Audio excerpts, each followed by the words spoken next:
if you learn the subject from top to bottom and from bottom to top, then you are expert in that subject అని చెప్పి ఒక మంచి lecturer వచ్చి చెప్పింది నేను ట్రైనింగ్లో ఉన్నప్పుడు. అప్పటి నుంచి ఈ కొటేషన్ అనేది నా మైండ్లో ఎట్లా ఫిక్స్ అయిపోయిందంటే, ఒక చిన్న ఎగ్జాంపుల్ చెప్తాను నేను.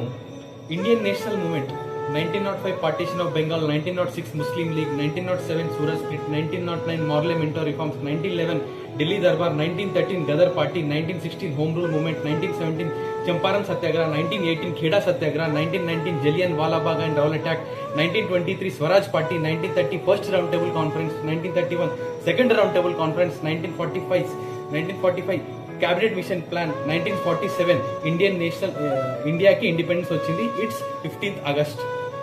అంటే సబ్జెక్ట్ని మనము టాప్ టు బాటమ్ నుంచి టాప్ వరకు నేర్చుకొని గుర్తుపెట్టుకుంటే ఎగ్జామినర్ ఎక్కడి నుంచి కూడా క్వశ్చన్ ఇస్తే మనం ఈజీగా చేయగలుగుతాం.